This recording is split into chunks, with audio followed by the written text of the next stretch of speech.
Hi, good morning. Welcome to my Wednesday devotional. As you can see, it's very hot here in DC area, and I'm actually pre-recording this on Juneteenth, Monday. It's been part of a wonderful Father's Day and Juneteenth weekend. I hope you guys are doing great where you're at. All right, and it's very appropriate for what we're going to be talking about today. All right, we are on Esther chapter 2, verses 17 through 18. And I'm going to bring you over here. All right, let's check this out. The moment we've been waiting for. Verse 17. And the king loved Esther more than any of the other young women. He was so delighted with her that he set the royal crown on her head and declared her queen instead of Vashti. Now, you guys remember Vashti, right? Remember the one that didn't make it? She disappeared. Remember her? We've done a whole thing about that. Where I was talking about, do you want to be Vashti or do you want to be an Esther? And this is proof of it right here. Esther is now the queen instead of Vashti. So verse 18, and of course this shouldn't be any surprise to any of you who've been following this so far. To celebrate the occasion, he gave a great banquet in Esther's honor for all his nobles and officials, declaring a public holiday for the provinces and giving generous gifts to everyone. Does this sound familiar? Remember the king who had a 6-month-long party and then another, was a week or something like that? And that's what led to Vashti exiting the situation, right? All right, so ta-da! Esther has the crown on her head, all right? I know, it's very hot in here. I don't know if you can hear the fans. It is very hot and sweaty right now. Ugh. So I'm just not, I can't quite put on a royal robe in this heat. But anyway, that's what he did. He put a crown. Now this is really more of a tiara. Let me focus this. I apologize. It's my camera is trying to autofocus. Okay, so this technically is a tiara, but when we went, my family and I, when we went to the Bible Museum downtown in Washington, D.C., if you ever get a chance to go there, it was really nice.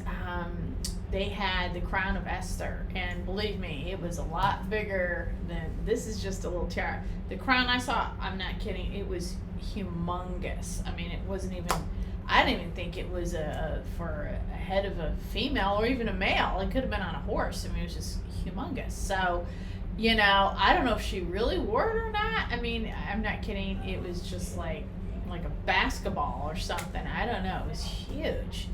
And it just seems impossible that, you know, thousands of years ago, her head would be larger than mine. It should be the other way around, right? So, I don't know. They said it was, so I don't know. I kind of, I don't know. But maybe it was just decoration or something. There's just no way that it could have been on her head. But it was, you know, it was very generous. And what are we seeing in these verses? What's the common word there? That the king, he's giving generous gifts to everyone. So that is possible.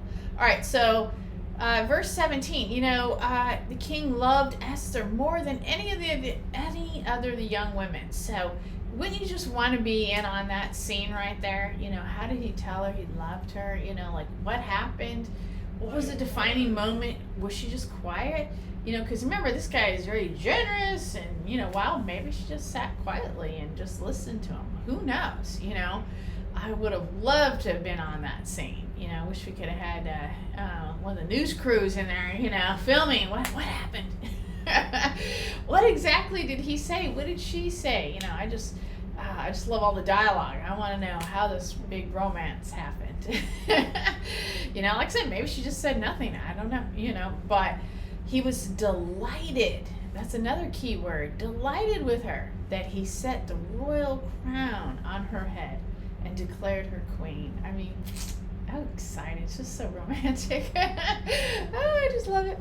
All right, so the next line, verse 18, you know, so he celebrated, he gave a great banquet. That's what he loves to do. He must love food. And and this was the other part I wanted you to see, that he declared it a public holiday for all the provinces, and stuff like that. So a public holiday. Well, what's the irony? Well, I just thought of this when I was actually setting up the camera.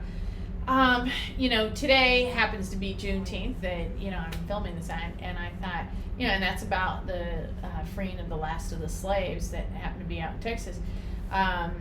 And so I was thinking to myself, well, that's kind of ironic because Queen Esther, we now have a federal public holiday, right?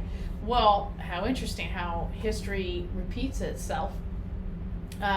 He's declaring a public holiday for everybody in honor of Esther, and I think that's just ironic foreshadowing for what's really going to happen is she frees all the Jews, from being annihilated.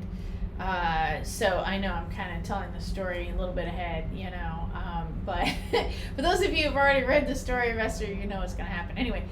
But just interesting irony, I think I heard this. I remember in the movie Grease when I was a kid and I watched it. And Rizzo, she says, you never know, history repeats itself. And I asked my mom about that, and so this is kind of a catchphrase that I'd heard when I was growing up, But it really does. History does repeat itself. It's just a cycle, the human nature, just over and over and over again. So I don't know. I just thought you guys might want to know that, just interesting irony. Because a lot of the time, when I'm either facilitating a Bible study class or I'm in a Bible study class, how does the Bible that was written so long ago relative to right now, my life, 2023? Well, today's a day of, declared a public holiday. Well, we're living that, and for a very similar reason. So, Esther, the story of Esther is very much relevant today. All right, well, I hope wherever you guys are, that you're keeping cool. Woo! It's only, mid-June already. It could be a long, hot summer, and hopefully they'll be getting some rain here soon to blow all these wildfire smoke stuff out of our region. And just praying that these wildfires get under control, that they'll get rain just like we will. So we just got to pray for that. So anyway, I hope you guys are having a great day. I hope you guys have a great week. If you're not working, it'll be a short week for some of us, and that should be safe. All right, thanks for watching. I really appreciate you, and just please like, share, subscribe, and comment. I really appreciate it. Thanks so much. We'll see you next time. Bye-bye.